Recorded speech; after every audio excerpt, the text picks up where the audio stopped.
नमस्कार, अभी तक में आपका स्वागत है। मुरादाबाद न्यायालय परिसर में एक अधिवक्ता पर एक युवक ने फायर झोंक दिया। घटना से परिसर में हंगामा खड़ा हो गया। पुलिस ने आरोपी को गिरफ्तार कर लिया। शनिवार को दिन दहाड़े न्यायालय परिसर में अधिवक्ता पर झोंका गया फायर। जी हां, उत्तर प्रदेश के मुरादाबाद जनपद में दिन दहाड़े न्यायालय परिसर में एक अधिवक्ता पर फायर झोंक दिया गया। घटना से परिसर में हड़कंप मच गया। पुलिस भी सूचना पर मौके पर पहुंची और आरोपी को हिरासत में लिया। इस दौरान आरोपी को पुलिस से छीनने का प्रयास किया गया और मार पिटाई तथा नोकझोंक भी जमकर हुई। पुलिस ने अधिवक्ता से तहरीर लेकर मामला दर्ज कर लिया है। मेरा नाम आगोश आलम है। क्या हुआ था? हम मीडिएशन से आ रहे थे तो दूसरी पार्टी थी, वो उन्हें लेके आई थी बदमाशों को। नीचे फील्डिंग लगाए हुए थे। जैसे हम निकले, मेरा नाम आगोश आलम है। जी जी हाँ, बताइए क्या हुआ था?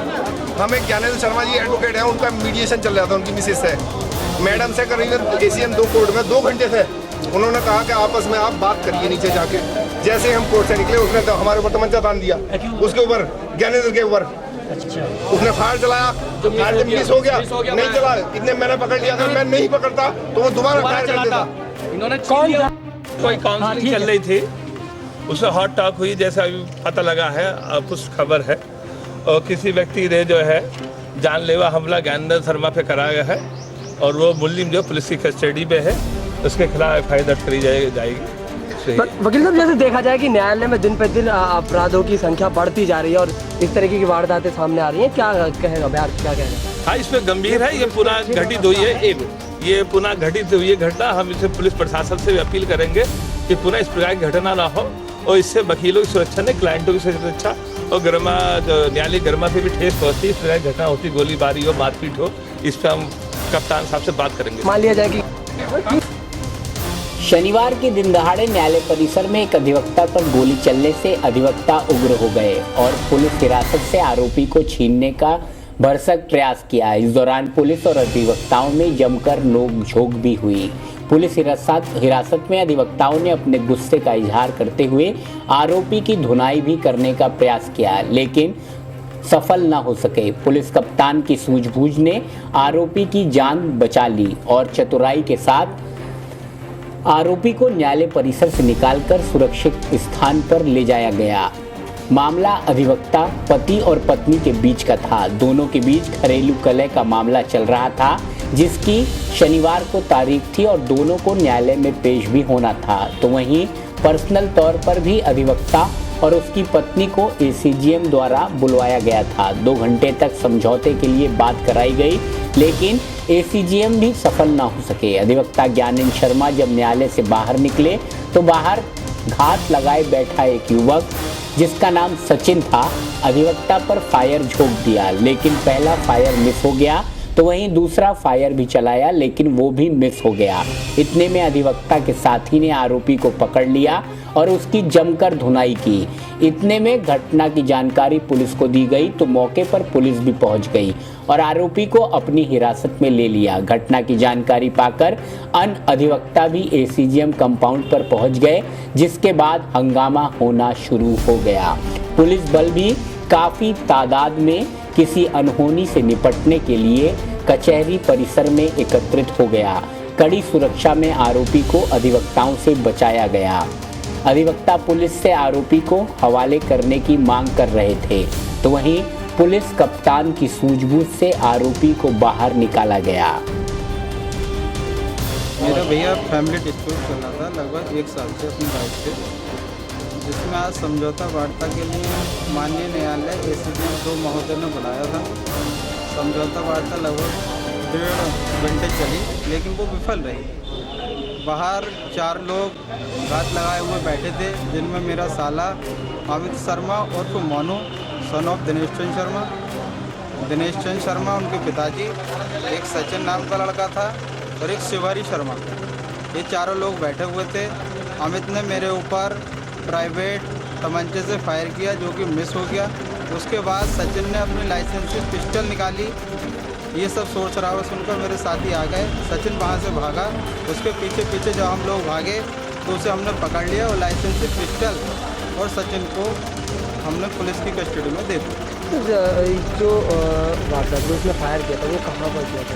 मेरे सीने पे उसने फायर किया था। और न्याय गौरतलब हो कि अभी कुछ दिन पहले ही न्यायालय परिसर में पूर्व ब्लॉक प्रमुख को भी गोलियों से भूनकर मौत के घाट उतारा गया था, लेकिन इसके बाद भी पुलिस के द्वारा भी कोई सुरक्षा व्यवस्था नहीं की जा सकी और अभी 2 महीने भी नहीं बीते कि उससे पहले ही दूसरा मामला सामने आ गया। पुलिस ने मामले पर जांच करने का आश्वासन देकर 4 लोगों के खिलाफ मुकदमा दर्ज कर लिया है, तो वहीं 307 जान से मारने के आरोप में आरोपी सचिन के खिलाफ मुकदमा दर्ज कर लिया गया। फायरिंग हुई थी अभी कलेक्टर जो न्यायालय परिसर में, क्या है वो पूरा मामला? कोर्ट में एसीजीएम 2 कोर्ट में एक परिवार का समझौता होने की तिथि थी वहाँ पे। तो जो लड़की के पक्ष के लोग हैं उन्होंने एक ऐसे अपने साथी को बुला लिया था जिसके पास असलहा था। असलहा लेके वो कोर्ट में पहुँचे। उस पर कुछ वकील साहबान ने उसको देखा, इस पर दोनों के बीच में बहस हुई और तब तक पुलिस को सूचना हुई और हम लोग पहुँचे वहाँ पे। वकील साहबान कहते हैं कि उन्होंने फायर किया लेकिन फायर मिस हुआ, फायर हुआ नहीं। तो उसी आधार पे हम लोगों ने जो संबंधित वकील साहबान थे उनसे तहरीर लेके 307 मुकदमा कायम कर दिए हैं और मैं इसलिए लेके उसको गिरफ्तार कर दिया। तो कितने लोग हैं इसमें, कितने लोगों के खिलाफ है मुकदमा दर्ज हुआ है? मुकदमा 4 लोगों के खिलाफ दर्ज हुआ। अब क्या तैयारी है पुलिस की ओर से? मैंने बताया कि असलहा और जो लेकर उसको असलहा बरामद कर लिया गया और जिसके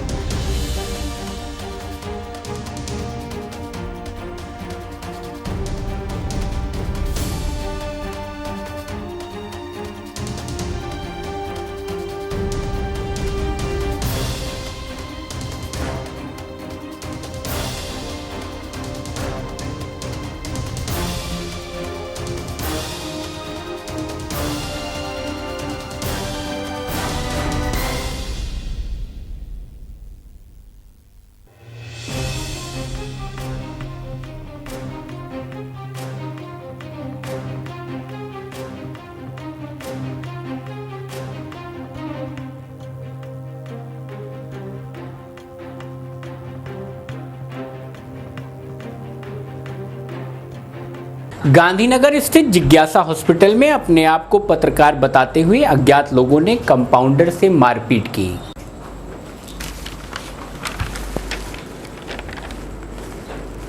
शुक्रवार की देर रात गांधीनगर में स्थित जिज्ञासा अस्पताल के बाहर अस्पताल के कंपाउंडर से मारपीट की गई। कंपाउंडर ने बताया कि आरोपी अपने आप को पत्रकार बताता था। शुक्रवार को आरोपी अपने साथ खुली हुई सिरप साथ लाया, जिसे वापस करने की जिद करने लगा। खुली सिरप को जब कंपाउंडर ने वापस करने से मना कर दिया तो आरोपी युवक ने देख लेने की धमकी दी और रात्रि में अपने 3 साथियों के साथ मिलकर कंपाउंडर सचिन को घेर लिया और उसके साथ मार पिटाई की। इस दौरान जैसे तैसे सचिन अपने आप को बचाते हुए वहां से भाग निकला, किंतु मार पिटाई में उसका मोबाइल व सोने की चेन आरोपी के हाथ चढ़ गई। वहीं अस्पताल के डॉक्टर सीपी सिंह के द्वारा घटना की जानकारी थाना पुलिस को दी गई।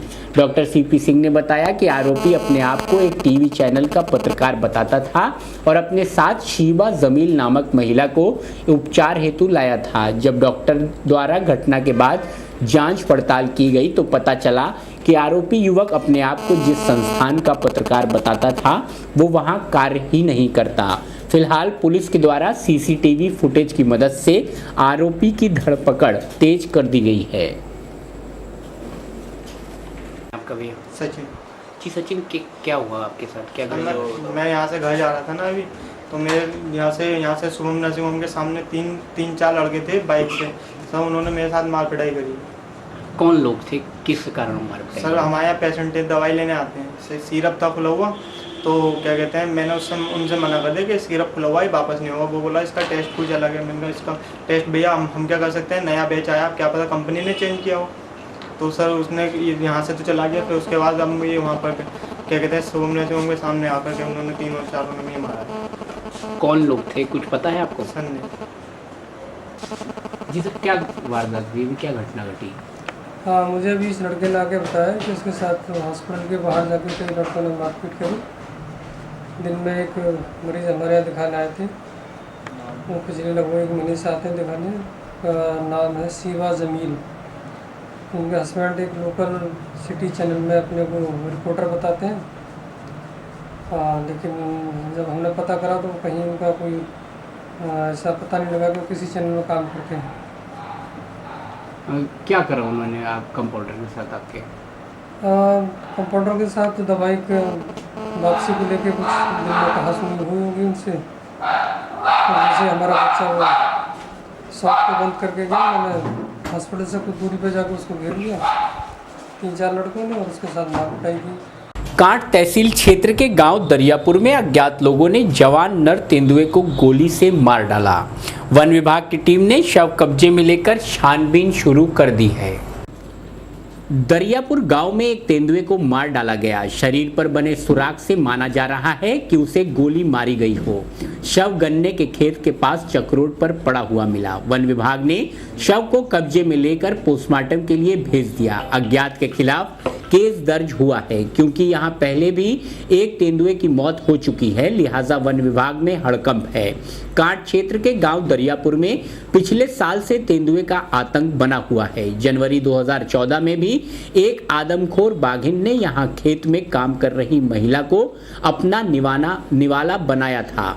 दहशत इस कदर थी कि ग्रामीण खेतों पर जाने से भी कतराने लगे थे। समूह बनाकर जाते थे जंगल में। शुक्रवार को यहां एक तेंदुए को मार डाला गया। वन विभाग के अफसरों का कहना है कि उसे गोली मारी गई है। गोली तेंदुए के दाहिने पुट्ठे पर लगी है। हल्ला तब मचा जब दरियापुर की रहने वाली कुछ महिलाएं जंगल से घास लेने जा रही थीं। महिलाओं ने नन्हे सिंह के गन्ने के खेत में तेंदुए का शव देखा। जब शोर शराबा हुआ तो ग्रामीण इकट्ठा हो गए। इसी बीच किसी ने तेंदुए के शव को खेत से निकालकर 100 मीटर दूर चक्रोड पर डाल दिया। इत्तला पाकर वन क्षेत्राधिकारी वाई.के. मिश्रा भी मौके पर पहुंचे और शव को कब्जे में ले लिया। आसपास के खेतों में तेंदुए के पैरों के निशान मिले हैं। यहां बता दें कि 27 नवंबर को भी कांट के गांव हीरापुर में एक खेत में तेंदुए का शव मिला था।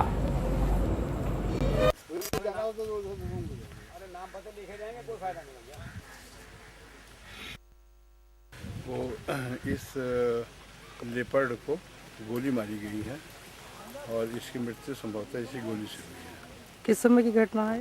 ये घटना जो इसका क्लिनिकल फीचर्स जो बता रहे हैं उसके हिसाब से ये घटना रात्रि के किसी समय की है, रात्रि से सुबह के आसपास की है। जंगल कहलाता है और यहाँ लगभग 10 बजे हमें ये सूचना प्राप्त हुई थी। 10 बजे के बाद हम लोग तुरंत अपने अपने स्थानों से यहाँ पर आ गए। अब सर ये तेंदुए की डेड बॉडी कहाँ क्या इस तेंदुए की डेड बॉडी का पोस्टमार्टम कराया जाएगा जिससे ये पता लगे कि आखिर इसकी वास्तविक मृत्यु का कारण क्या है। इलाके को लेकर किन्नरों के 2 गुट आपस में भिड़ गए। इस दौरान एक गुट के लोगों ने दूसरे गुट के 3 किन्नरों पर चाकू से हमला कर उन्हें घायल कर दिया। थाना मझोला क्षेत्र के जयंतीपुर में किन्नरों के 2 गुट आपस में भिड़ गए। इस दौरान एक गुट के 3 किन्नर घायल हो गए जिन्हें उपचार हेतु जिला चिकित्सालय लाया गया। उपचार के दौरान घायल किन्नर ने बताया कि झगड़ा इलाके को लेकर हुआ था। घायल किन्नर ने आरोप लगाया कि दूसरा गुट पहले तो युवकों को बहला फुसलाकर किन्नर बना लेता है, फिर कुछ पैसों लेकर बेच देता है। बाद में इलाके को लेकर मतभेद होता है। घायल किन्नर ने बताया कि दूसरे गुट के लोगों ने चाकुओं से हमला कर 3 किन्नरों को घायल कर दिया। घायल किन्नरों द्वारा घटना की जानकारी थाना पुलिस को दे दी गई है। क्या नाम है आपका? मेरा नाम है रानी, वैसे कहते हैं चौपोतरा।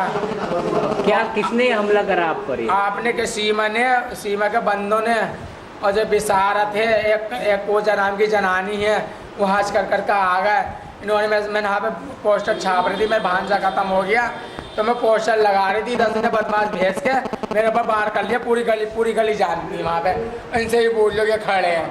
क्यों हमला कर रहा हो? ये कर दिया, तुम इलाके में घूम रहा हो, तुम बधाई बजा रहा हो, तो बताओ मैंने हम बताए बाजार में तो चोर का वो हाल करना, मेरे को भांजा खत्म हुए पड़ा, मेरे को तो अखबार लगाती फिर रही, बताओ मैं कहाँ जाऊँगी।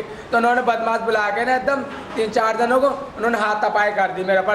एक के बाद छुरी दी वाली, एक के बाद तमंचा था, और वाले फेर करके करबूर के और मेरे पर मारना तोड़ने की चाल। यातायात व्यवस्था को दुरुस्त करने हेतु एसपी ट्रैफिक के द्वारा महानगर के 3 प्रमुख चौराहों पर प्री रिकॉर्डेड पीएस सिस्टम लगवाकर यातायात व्यवस्था दुरुस्त करने का सराहनीय प्रयास किया गया।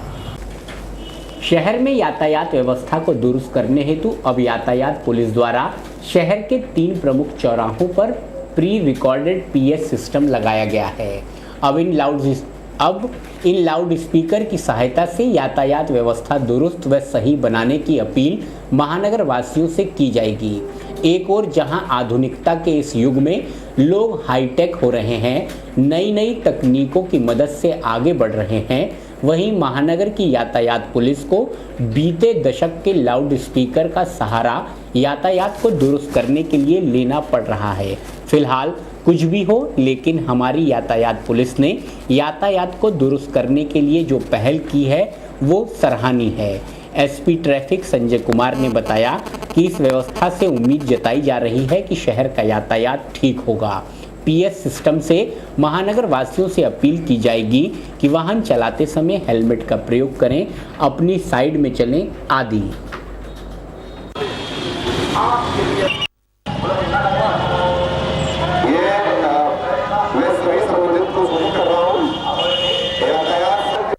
आज आपके द्वारा क्या व्यवस्था नई लागू की गई है? ये ट्रैफिक में हमने ये महसूस किया और हमारे वरिष्ठ अधिकारी डीएम साहब और एसएसपी साहब ने ये महसूस किया कि कुछ चीज़ें जो है वॉइस के जरिए बोल करके भी लोगों को सुनाया जाए ताकि वो लोग जागरूकता से प्रेरित हों तथा यातायात की सुरक्षा में, यातायात व्यवस्थापन में सहयोग प्रदान करेंगे। इसके लिए ये voice system pre recorded public address system traffic के संबंध में ये हमने आज पीलीकोटी में पायलट प्रोजेक्ट के रूप में शुरुआत किया है। महानगर में कितने चौराहों पर लगेगा? ये अभी हमने 3 चौराहों को चिन्हित किया है, एक पीलीकोटी है, एक कपूर चौराहा और इंपीरियल चौराहे पर ये हम लगाएंगे और लोगों को जनहित में ये प्रसारित करेंगे ताकि जो है बेस्ट से बेस्ट हम यातायात व्यवस्थापन कर सकें। महानगर वासियों से क्या यातायात के संबंध में अपील करना चाहेंगे? एक तो सबसे बड़ी अपील है कि इसको सुने कायदे से मंथन करें और इस पर पालन करें, यही सबसे बड़ी अपील है। दूसरा, यातायात में गाड़ी कहाँ खड़ी करनी है, हेलमेट क्यों लगाना है, ये सब जानते हैं लेकिन इसका पालन नहीं करते हैं। तो मैं यही कहूँगा कि जो जानते हैं आप कम से कम उसका पालन करें, अपनी सुरक्षा करें, राष्ट्र की सुरक्षा करें और मुरादाबाद को बेहतर करें। यूपी बोर्ड परीक्षा फल घोषित होने से पहले बच्चों और अध्यापकों में काफी उत्साह देखा जा रहा है और सभी परीक्षा फल का बेसब्री से इंतजार करते दिखाई दे रहे हैं। पहली बार एक साथ जारी होगा हाई स्कूल इंटरमीडिएट का रिजल्ट। जी हां, यूपी बोर्ड के इतिहास में शायद ये पहली बार ऐसा होगा कि इंटरमीडिएट और हाई स्कूल का रिजल्ट एक साथ जारी होने जा रहा है। एनआईसी ने इसकी तैयारियां भी पूरी कर ली हैं। 17 मई को रिजल्ट जारी कर दिया जाएगा। छात्र छात्राओं की धड़कनें इस मौके पर बढ़ गई हैं। यूपी बोर्ड की हाई स्कूल परीक्षा में करीब 34,98,000 परीक्षार्थी पंजीकृत हुए थे, जबकि इंटरमीडिएट में पंजीकृत परीक्षार्थियों की संख्या करीब 29,24,000 के आसपास है। इस प्रकार दोनों ही परीक्षाओं में कुल 64 लाख परीक्षार्थी पंजीकृत हुए हैं, जिनमें करीब 6 लाख छात्र छात्राओं ने किन्हीं कारणों से परीक्षाएं छोड़ दी थीं।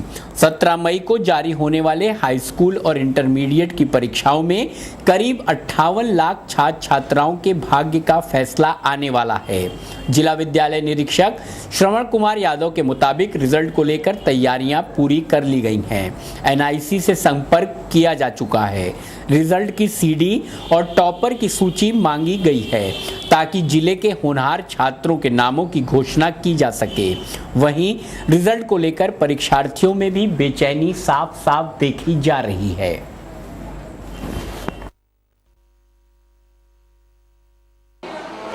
इस बार देखिए पहली बार ऐसा हो रहा है कि हाई स्कूल और इंटर का रिजल्ट दोनों ही एक साथ डिक्लेयर हो रहे हैं।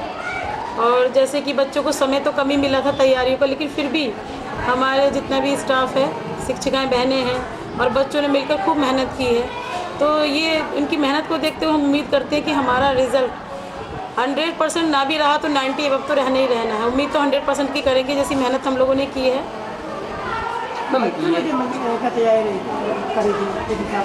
बच्चों ने, क्योंकि समय, मैंने जैसे कि पहले कहा कि समय कम था हमारे पास, तो टीचर्स ने उनकी एक्स्ट्रा क्लासेस ली, उनको कॉलेज में ही एक्स्ट्रा क्लासेस लेके उनकी तैयारी कराई गई।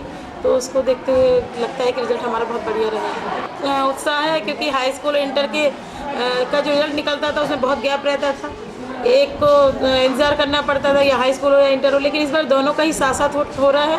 तो इंटर के भी और हाई स्कूल के दोनों ही जो क्लास की छात्रा हैं सभी बहुत ही ज़्यादा उत्साहित हैं। मैम, जैसे देखा जाए कि जिस तरीके से परीक्षाओं में समय कम मिला था बच्चों को तैयारी करने के लिए, उससे कहीं ना कहीं जो छात्रों का परीक्षाफल होगा, जो परीक्षाफल आएगा, उस पर कहीं ना कहीं असर पड़ेगा। देखिए, पढ़ भी सकता है, वो तो हम यही बता सकते हैं कि हमारे सामने जो बच्चों ने तैयारी की तो हम उससे संतुष्ट हैं, लेकिन बच्चों ने कैसा परफॉर्मेंस किया एग्ज़ाम टाइम में, एग्ज़ाम में कैसे उन्होंने अपने आप को प्रदर्शित किया है, ये तो रिजल्ट आने के बाद ही। अच्छा, उन बच्चों के लिए क्या अपील करेंगी जो बच्चे रिजल्ट आने के बाद में या कोई उन्हें प्रॉब्लम होती है या उनका प्रतिशत कम रहता है तो वो उदास हो जाते हैं, या कोई अनहोनी घटना कहें या कोई? मैं उन सभी बच्चों से ये कहना चाहूँगी, ईश्वर। मैम, क्या कहना चाहेंगी जो परीक्षा फल आने वाला है, क्या तैयारियाँ, क्या अपने मन की प्रतिक्रियाएं हैं आपके मन की, और क्या मानते हैं? यही है कि माध्यमिक शिक्षा सचिव जितेंद्र कुमार शर्मा जी को हार्दिक बधाई बहुत बहुत, क्योंकि उनके अथक प्रयासों से हम सभी के सहयोग से पहली बार हाई स्कूल और इंटर का रिजल्ट एक साथ घोषित हो रहा है, और होने पर बोर्ड को बहुत सारी। पागबड़ा में अज्ञात चोरों ने कई जगह हजारों के माल पर हाथ साफ कर दिया। पागबड़ा कस्बे में 4 अलग अलग स्थानों पर अज्ञात चोरों ने हजारों के माल पर हाथ साफ कर दिया। मामला 15 मई की रात का है। देर रात पुलिस को सूचना दे दी गई थी। पुलिस ने मौका मुआयना करके मुकदमा दर्ज कर लिया है। पागबड़ा के मोहल्ला नई बस्ती कैलसा रोड निवासी रिजवान पुत्र निसार शाह अपने परिवार के साथ अपने घर के आंगन में सो रहे थे। तभी करीब 1 बजे 4 अज्ञात चोर घर में घुस आए और रिजवान उसकी पत्नी को तमंचे के बल पर लेकर घर में रखे हुए 35,000 रुपये, 13 सोने चांदी की चीज़ें और 8 चीज़ें सोने की लेकर चले गए। तो वहीं पड़ोस में रहने वाले आबिद हुसैन पुत्र मकसूद शाह को भी तमंचे के बल पर अज्ञात चोरों ने अपना निशाना बना लिया। उनके घर से सोने चांदी के बर्तन के साथ ही 33,000 रुपये नगद पर चोरों ने हाथ साफ किया और फरार हो गए।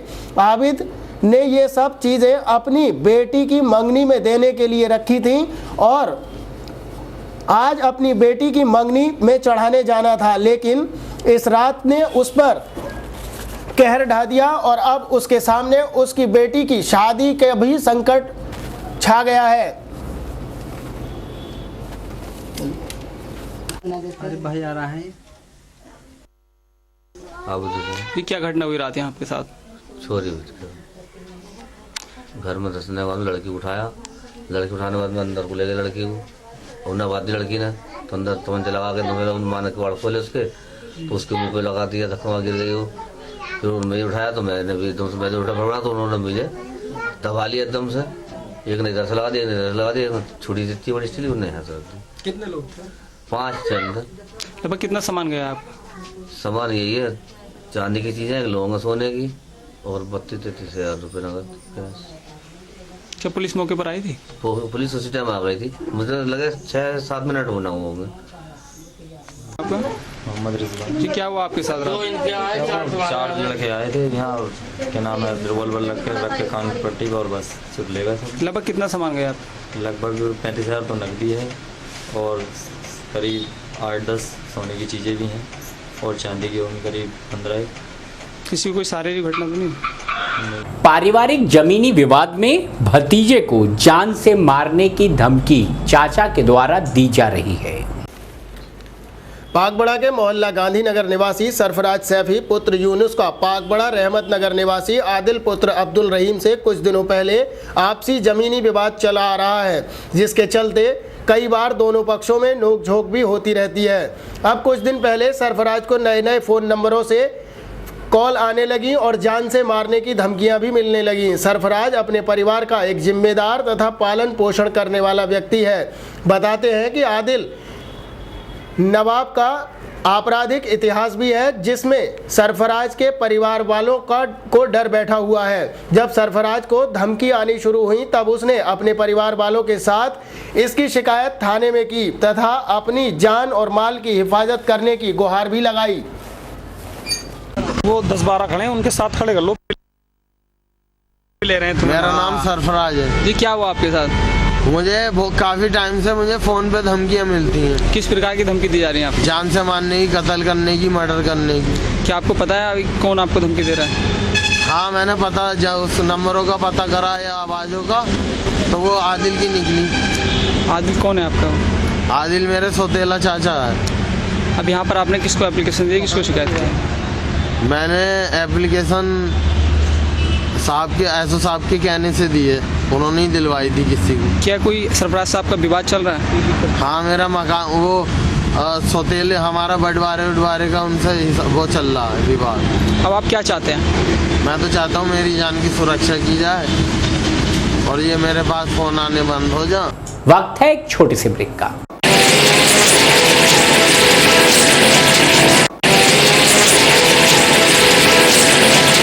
ब्रेक के बाद पुनः अभी तक में आपका स्वागत है। गंगा सफाई को लेकर रामगंगा मित्र समिति के गठन के लिए कलेक्ट्रेट सभागार में एक बैठक का आयोजन किया गया। रेडी। गंगा की सफाई के लिए बकायदा अलग से बजट अलॉट किया गया है। केंद्र सरकार जोर शोर के साथ गंगा सफाई पर ध्यान दे रही है और गंगा को स्वच्छ बनाने का जिम्मा उठाया गया है। इसी कार्य में अपना सहयोग दे रही WWF सोसाइटी के बैनर तले मुरादाबाद के प्रधानाध्यापकों के साथ एक बैठक का आयोजन किया गया, जिसमें सिटी मजिस्ट्रेट और DIOs ने अध्यक्षता की। बैठक में सभी प्रधानाध्यापकों से सहयोग मांगा गया कि किस प्रकार से रामगंगा की सफाई में उनका सहयोग मिल सकता है। सभी से सहयोग मांगते हुए उनके सुझाव मांगे गए, जिसमें सभी ने एक एक कर अपने सुझाव रखे। WWF सोसाइटी द्वारा सभी स्कूली बच्चों का भी सहयोग लेने पर विचार किया गया। मैनेज करेंगे तो उसको भी मैनेज कर सकते हैं हम लोग। बहुत ईजी हो जाता है और हमें खुद हम कोई दूर नहीं है। टीचर जो है लोगों के लिए पैटर्न दिखाई पड़ते हैं, सप्लाई करेंगे। इसी तरह दुनिया हमारे स्टार्टिंग में करता है, अपना हाथ देखने के बाद माता पिता। मेरा नाम नेहा भटनागर है। मैं WWF संस्था से यहाँ पर हम लोग एक मीटिंग रखी थी, जिसमें हमने सारे स्कूल के प्रिंसिपल्स को इनवाइट किया था। इस मीटिंग का मेन मकसद ये था कि हम स्कूल के बच्चों को भी रामगंगा नदी से जोड़ें। रामगंगा नदी के संरक्षण में जो भी कार्य हो रहे हैं उनमें स्कूल के बच्चों को भी जोड़ा जाए, उन्हें जागरूक किया जाए और उन्हें पानी को बचाने के लिए बहुत सारी छोटी छोटी एक्टिविटीज़ मंथली की जाए। तो जिसके लिए KK गुप्ता जी का हमने सपोर्ट लिया है कि KK गुप्ता जी भी हमारे साथ आकर ये स्कूल के कार्यों में हमारा सहयोग दें। तो आज की मीटिंग का मेन मकसद था कि 22 मई जो बायोडाइवर्सिटी डे है और 5 जून इन्वायरमेंट्स डे के दिन को हम कैसे सेलिब्रेट कर सकते हैं बच्चों के साथ, इस पर एक मीटिंग की गई, योजना बनाई जाए जिससे कि हम आगे काम कर सकें और आगे के जो महीने हैं, आगे 5-6 महीने हम स्टूडेंट्स के साथ कैसे इंगेज हो सकते हैं, किस तरीके से स्कूल के बच्चों को रामगंगा नदी के संरक्षण से जोड़ सकते हैं, इसके ऊपर ये बैठक रखी गई थी। जी, एक सवाल, जो लोग और जो संस्थाएं हैं रामगंगा को लेकर जो प्रदर्शन करती है या वो अपनी आवाज़ उठाती है, क्या उनका भी सहयोग WWF लेगी? WWF ने एक रामगंगा चौपाल के नाम से एक इंटरप्रिटेशन सेंटर खोला हुआ है रामगंगा विहार फेज़ 2 में। उस मेन इंटरप्रिटेशन सेंटर खोलने का मकसद ही ये था कि वहाँ पे हर वर्ग के लोग आएँ और वो एक आवाज़ में या एक प्लानिंग के साथ रामगंगा नदी की तरफ जो भी कार्य हो एक साथ मिलकर काम करें। चाहे वो एक NGO हो, चाहे वो कुछ क्लब के लोग हों, चाहे वो बच्चे हों, चाहे वो आम जनता हो, सब लोग एक प्लेटफॉर्म पर आएँ, एक जगह पर आएँ, एक मंच पर आएँ और एक मंच पर रहकर हम सब मिलकर रामगंगा नदी को कुछ बेहतर। रामगंगा नदी को बचाने के लिए नगर निगम भले ही सरकार को लाखों रुपए का खर्चा दिखाने का दावा करता हो, लेकिन नगर निगम स्वयं ही महानगर की गंदगी को रामगंगा के किनारे डलवा रहा है। केंद्र की मोदी सरकार ने जब गंगा बचाओ अभियान की शुरुआत की तो तमाम लोगों ने इसे अपने प्रचार का जरिया बना लिया और लोग गंगा बचाओ अभियान से जुड़ना शुरू हो गए। ऐसे में मुरादाबाद का नगर निगम कैसे पीछे हट सकता था। उसने भी आनन फानन में तमाम बोर्ड तैयार कराए और रामगंगा बचाने की कस्में खानी और खिलानी शुरू कर दी। लेकिन हकीकत पर अगर जाया जाए तो नगर निगम मुरादाबाद जमीनी धरातल पर ऐसा कुछ नहीं कर रहा है। जो गंदगी आपके टीवी स्क्रीन पर है वो आप समझ गए होंगे कि गंगा के किनारे गुलाबबाड़ी पर ही है और ये गंदगी नगर निगम के द्वारा ही यहाँ पहुँचाई गई है। पूरे शहर की गंदगी को नगर निगम द्वारा एक तरफ तो जहाँ गंगा के किनारे डाल दिया जाता है तो वहीं दूसरी तरफ गंगा बचाओ अभियान का बोर्ड लगाकर राजनीति भी खेली जा रही है। इस राजनीति को थोड़ा सा समझने की जरूरत है, हकीकत स्वयं ही सामने आ जाएगी।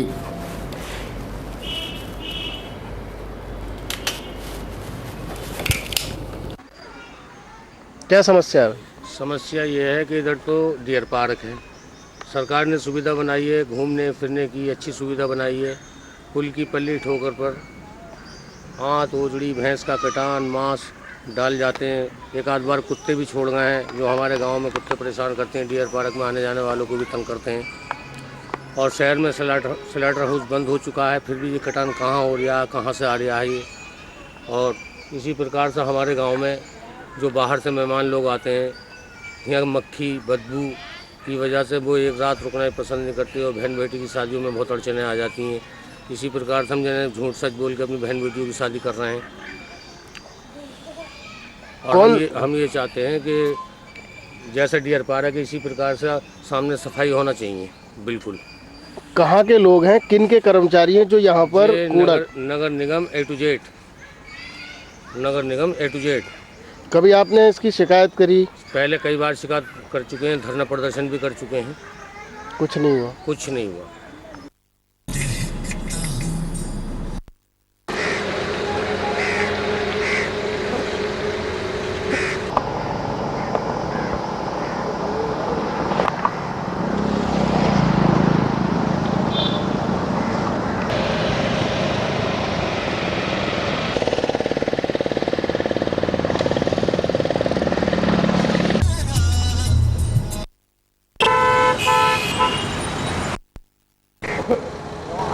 बहुत बढ़िया आते पानी ये सब आदमी होते हैं।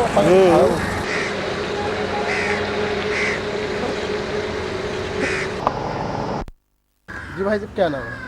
मेरा नाम राम अवतार है। क्या समस्या है और इसकी वजह से क्या असर पड़ रहा है यहाँ आने जाने वाले? समस्या ये है कि जो असालतपुर में जानवर काटे जाते हैं उनकी आंत ओजड़ी वो ला करके हाईवे के किनारे से डाली जाती है, जो कि मानकों के भी विरुद्ध है। उससे आने जाने वाले लोगों को, हाईवे पर जो चलने वाले लोग हैं उनको भी परेशानी होती है और जो लोग यहाँ घूमने के लिए आती हैं उनको भी खासी परेशानी होती है। बदबू का बुरा हाल होता है और जिससे तमाम बीमारियाँ फैलने का भी आशंका है। डियर पार्क में कार्य करने वाले इस कर्मचारी को भी आपने सुना, जिसका कहना है कि हाईवे से गुजरने वाले लोगों के साथ साथ यहाँ पर आने वाले पर्यटकों को भी काफ़ी दिक्कतों का सामना इस गंदगी के कारण करना पड़ता है। लेकिन क्या करें, मजबूरी है। हाईवे से निकलना भी ज़रूरी है और डियर पार्क में जाने के लिए इस गंदगी को झेलना भी ज़रूरी है। दूसरी तरफ एक व्यक्ति ने बताया था कि इस गंदगी के कारण लोग अब उनके गांव में आना तक पसंद नहीं करते।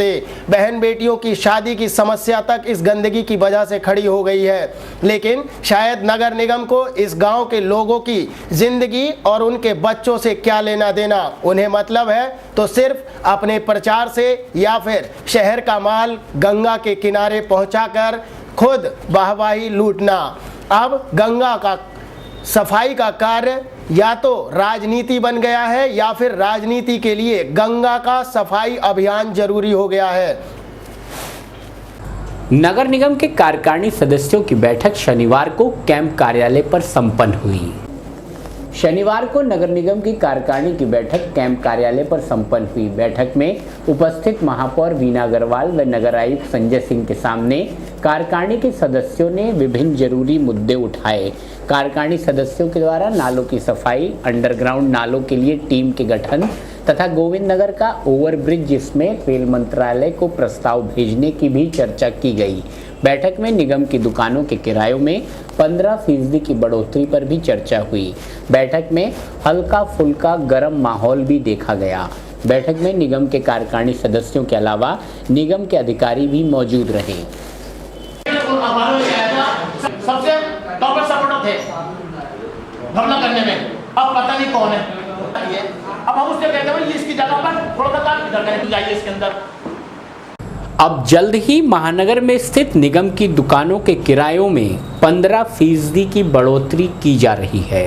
नगर आयुक्त ने उम्मीद जताई है कि वृद्धि से होने वाले अच्छे मुनाफे को शहर के विकास में खर्च किया जाएगा। अब जल्द ही आने वाले दिनों में महानगर में स्थित नगर निगम की दुकानों के किरायों में 15% तक की बढ़ोतरी होने जा रही है। बढ़ोतरी की रूपरेखा तैयार कर ली गई है, जिसे शनिवार को हुई निगम कार्यकारिणी की मीटिंग में भी रखा गया। नगर आयुक्त संजय सिंह ने बताया कि अब तक निगम को इन दुकानों से करीब 35 लाख का किराया मिलता था, जो इस वृद्धि के बाद करीब करोड़ों का हो जाएगा। निगम को होने वाले मुनाफे को शहर के विकास के लिए खर्च किया जाएगा।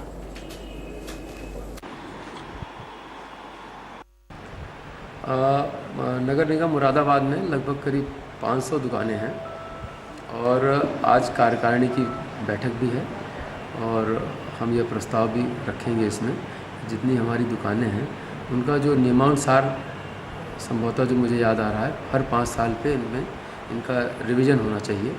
तो ऐसी दुकानें हम चिन्हित कर रहे हैं और अपने रिकॉर्डों के अनुसार जिनमें 5 साल का समय पूरा हो गया है उनका फिर से लगभग जो भी नियमानुसार है 15% के आसपास है वो हम किराया बढ़ाने का प्रस्ताव रखने जा रहे हैं। अब तक कितनी आय होती है सर नगर निगम को इन दुकानों से? करीब 40 लाख के आसपास होती है। किराया बढ़ाने से कितने अनुमान है सर, कितनी वृद्धि होगी? बहुत फ़र्क पड़ जाएगा, बहुत फ़र्क पड़ेगा। ये इसका तो आकलन करना पड़ेगा। निगम की आय में काफ़ी वृद्धि होगी। आज जो लोग नगर निगम की दुकान के स्वामी हैं, जो लोग उपयोग कर रहे हैं, उनसे क्या कहना चाहेंगे अभी तक चैनल के माध्यम से आप? बस यही है, ये तो जेन्युइन है। जो भी जो हमारी निगम की आय बढ़ेगी ये शहर के लिए, शहर के विकास के लिए, उनके लिए, उन्हें भी और अच्छी सुविधाएं प्रदान करने के लिए हम प्रयास करेंगे। जो भी हमें वृद्धि से जो आय होगी विकास कार्य अच्छा करने का हम प्रयास करेंगे। कितनी रुपए की वृद्धि होने जा रही है सर करीब? इसका आकलन अभी मुझे करना होगा, मैं देख लेता हूँ। मैंने मांग यहाँ लेना होगा एक और छोटा सा ब्रेक।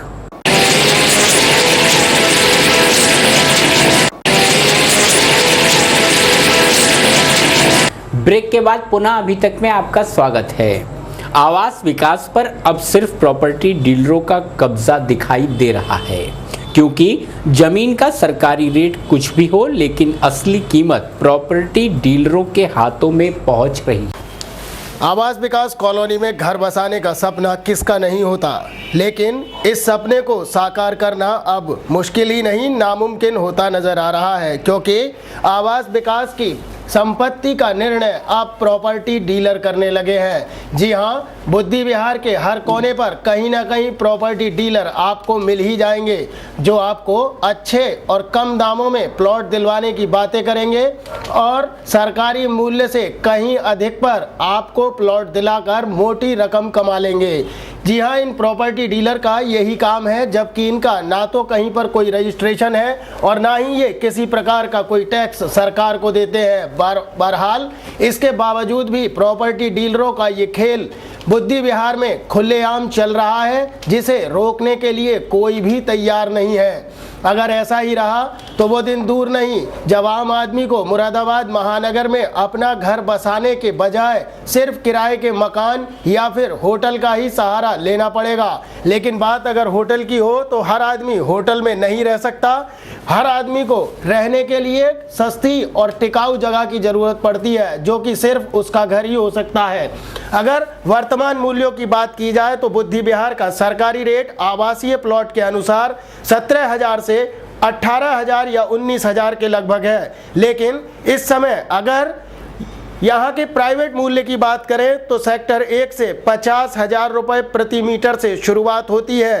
सेक्टर 2 में जाने पर ये 40 से 45,000 हो जाता है। लेकिन सेक्टर 10 में, जिसका इस समय सरकारी मूल्य 18,000 कुछ रुपए होगा, वहां पर कीमतें 27,000 और 28,000 तक प्रॉपर्टी डीलरों ने पार कर दी हैं। आप सोचेंगे कि ये काम प्रॉपर्टी डीलर कैसे कर सकते हैं। प्रॉपर्टी डीलरों का अपना एक नज़रिया है। उनका धंधा सिर्फ इतना ही है कि कौन व्यक्ति अपना प्लॉट बेच रहा है।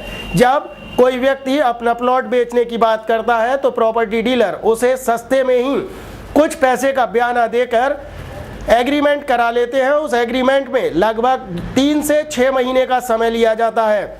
इन 3 से 6 महीने के समय के बीच में प्रॉपर्टी डीलर उस जमीन का इतना रेट कर देते हैं कि उन्हें लगभग 3 या 4,000 रुपये मीटर का फायदा हो जाए। जैसे जैसे ग्राहक आते रहते हैं, समय बढ़ता रहता है। कम दाम में तय की हुई प्रॉपर्टी को ये प्रॉपर्टी डीलर ऊंचे दामों में बेचकर पैसा कमा लेते हैं। इस शानदार जगह पर जो व्यक्ति मकान खरीदना चाहता है और उस संपत्ति के असली मालिक से मिलना चाहे, तब भी प्रॉपर्टी डीलर असली मालिक से नहीं मिल पाते। असली मालिक से मुलाकात सिर्फ रजिस्ट्री ऑफिस में होती है, और वो भी सिर्फ इतने ही देर के लिए जितनी देर रजिस्ट्रार ये पूछने में लगाता है कि क्या आपको इस संपत्ति के पैसे मिल गए या नहीं। इसके बाद प्रॉपर्टी डीलर जो अपना साथी लेकर आते हैं, उसी के साथ संपत्ति के असली मालिक को विदा कर देते हैं, जिससे असली खरीदार को ये तक पता नहीं चल पाता कि जो असली मालिक था उसने वो प्रॉपर्टी कितने पैसे में बेची।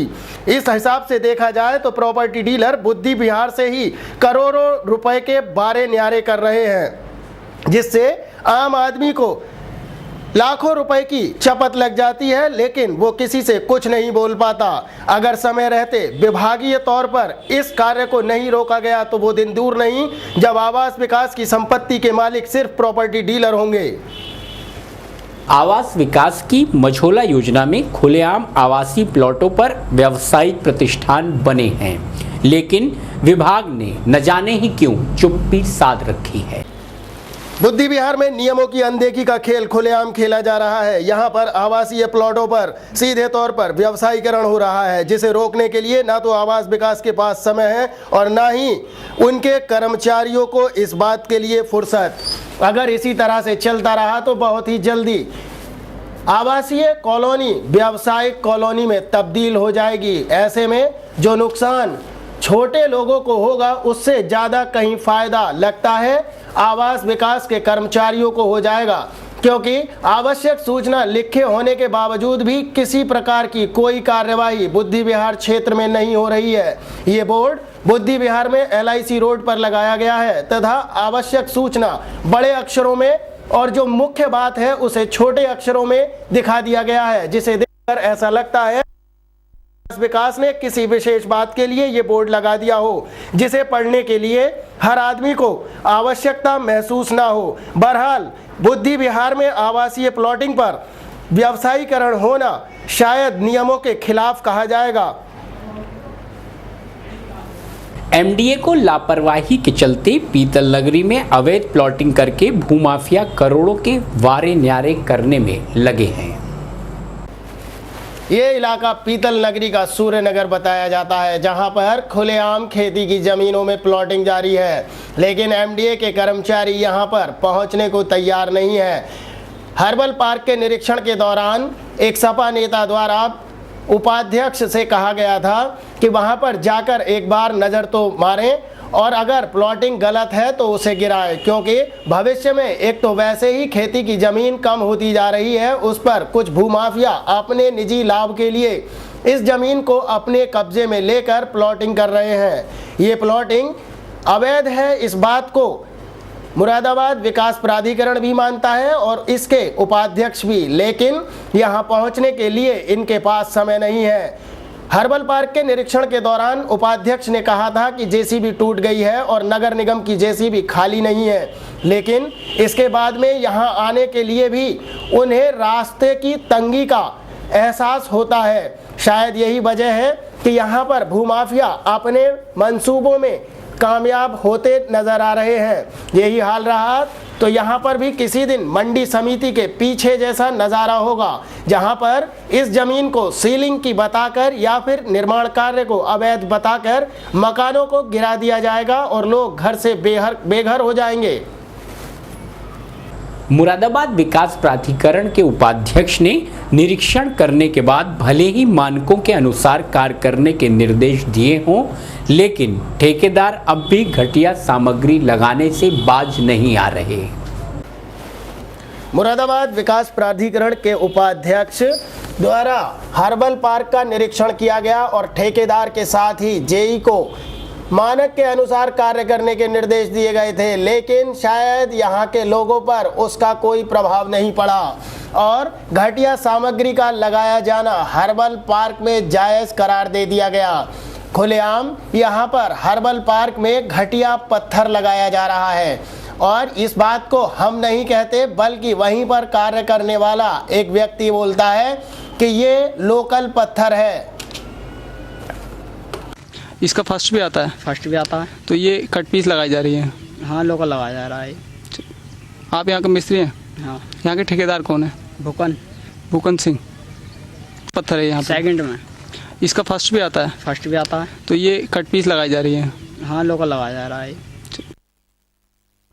तो सुना आपने कि मुख्यमंत्री द्वारा हर्बल पार्क के निर्माण करने का जो निर्देश मुरादाबाद विकास प्राधिकरण को दिया गया था, उन निर्देशों का कितनी ईमानदारी के साथ पालन किया जा रहा है। यहाँ पर काम करने वाले ने अभी बताया कि यहाँ पर जो पत्थर लगाया जा रहा है वो फर्स्ट नहीं बल्कि सेकंड है और लोकल है। ऐसे में मुख्यमंत्री अखिलेश यादव का सपना कैसे साकार होगा, इस बात पर कई सवाल खड़े हो गए हैं। राजकला गर्ल्स इंटर कॉलेज में मदर्स डे मनाया गया, जिसमें बच्चों ने मां की महत्वता को दर्शाया। Rajkala PDA girls inter college में मदर्स डे पर विशेष कार्यक्रम का आयोजन किया गया, जिसमें कक्षा 5 से कक्षा 12 तक की छात्राओं ने कविता, गीत और अपने विचारों द्वारा मां की महत्वता को समझाया। जिसमें छात्राओं ने कक्षा 5 से 9 तक की कक्षाओं में प्रथम रुशदा, द्वितीय भावना, तृतीय नाजिया, तो वहीं कक्षा 10 से 12 तक की कक्षाओं में प्रथम अनमता, द्वितीय शुमाइला, तृतीय इल्मा सलीम रहीं। सांत्वना हुदा सलीम, फातिमा, रजनी, अदिति, नूर अमरीन तथा विस्मा को दिया गया। कार्यक्रम का उद्घाटन प्रबंधक विनोद गुप्ता के द्वारा किया गया और विजेता विद्यार्थियों को पुरस्कार भी वितरित किए गए। उन्होंने इस अवसर पर कहा कि माँ के द्वारा ही बच्चे को सर्वांगीण विकास संभव है। माँ की शिक्षाओं द्वारा बच्चे नैतिक मूल्य समझते हैं। प्रधानाचार्य लीनम पवार ने इस अवसर पर कहा कि माँ वो शख्सियत है जो नायाब तोहफा है, जिसकी खुशबू से सारा जहां महक जाता है। माँ के बिना जीवन की कल्पना निरर्थक है। निर्णायक मंडल में रेखा चौहान, मधु भटनागर और पल्लवी शर्मा शामिल रहीं।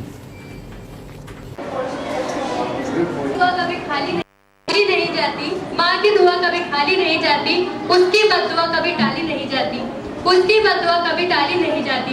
बर्तन मांझ कर भी माँ, बर्तन मांझ कर भी माँ 3-4 बच्चों को पाल लेती है।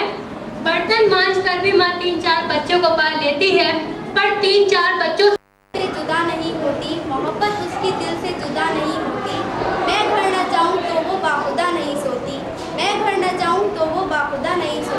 राजकला गर्ल्स इंटर कॉलेज में हमारी प्रधानाचार्य श्रीमती लीनम पवार के नेतृत्व में मदर्स डे का एक प्रोग्राम रखा गया, जिसमें 5th क्लास से लेकर 12th तक के बच्चों ने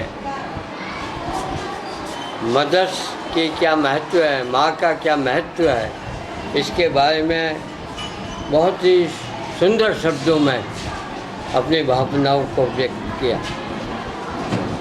माँ एक ऐसा शब्द है कि जिसकी महिमा का वर्णन आज तक कोई भी कवि, कथाकार या कोई भी है वो नहीं कह सका। माँ प्रथम गुरु है बच्चों की, जो जन्म देते ही उनको संसार का दर्शन कराती है। माँ बतलाती है कि हमारी मातृभाषा क्या है। माँ ही नैतिकता का पाठ पढ़ाती है, माँ ही धार्मिक कृत्यों को बतलाती है, माँ ही बच्चों को इंसान बनाती है। मैं ज़्यादा ना बोलते हुए एक बात कहना चाहूँगा। हमारे सुभाष चंद्र बोस नेताजी ने एक बात कही थी बहुत पहले, उसी से सारी बातों का महत्व समझ में आ जाएगा। उन्होंने कहा मुझे 100 मदर्स दो, 100 माँ दो, मैं देश को आज़ादी दिला दूँ। क्या मतलब था इसका? उन्होंने क्या मदर्स जो है वही पाठ पढ़ाती है देशभक्ति का, वही पाठ पढ़ाती है कि देश को कैसे आज़ाद किया जाए, वही पाठ पढ़ाती है कि बच्चों को कि उसका देश के प्रति क्या कर्तव्य है। जैसे एक राष्ट्रपति ने कहा था अमेरिका के, ये मत पूछो कि देश तुमको क्या दे रहा है, ये पूछो कि तुम देश को क्या दे रहे हो। यही माँ का महत्व है, जो माँ बतलाती है कि बच्चा अपने देश के लिए क्या देगा और क्या देगा। पागबड़ा में कैलसा रोड पर गंदगी का अंबार लगा हुआ है, जिससे क्षेत्रवासियों को काफी समस्याओं का सामना करना पड़ रहा है। इसे देखकर आप अंदाज़ा लगा सकते हैं कि इस जल भराव से यहाँ के लोगों को कितनी परेशानी का सामना करना पड़ता होगा। ये नज़ारा किसी नदी या नाले का नहीं है, ये नज़ारा है पागबड़े के कैलसा रोड का, जहाँ से हर रोज़ हजारों लोग गुजरते हैं। इस जल भराव और गंदगी से कुछ दुकानों की बिक्री पर भी असर पड़ गया है। यहाँ आए दिन कोई ना कोई दुर्घटना भी होती रहती है। इसके पास में ही एक स्कूल भी बना है, जहाँ पर सुबह के समय बच्चे इसी गंदगी से होकर गुजरते हैं। तो वहीं जामा मस्जिद भी इसी रास्ते पर पड़ती है, जहाँ से निकलकर नमाजियों को मस्जिद तक जाना होता है। लेकिन कई बार नमाजियों के कपड़े भी इस गंदगी की वजह से खराब हो जाते हैं। इसे लेकर नमाजियों में भी खासा रोष व्याप्त है।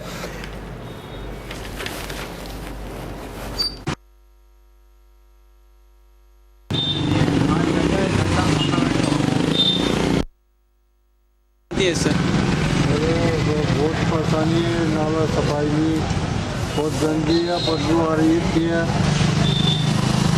इसकी शिकायत की आपने किसी से?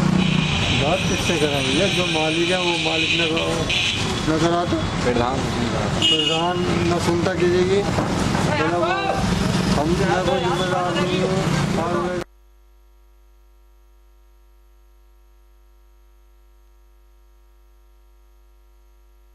25% भी नहीं हो पा रही है हमारी। यहाँ पर क्या दुर्घटनाएं भी होती हैं? दुर्घटनाएं तो क्या नाम है होती हैं, मोटरसाइकिल वगैरह स्लिप होती हैं।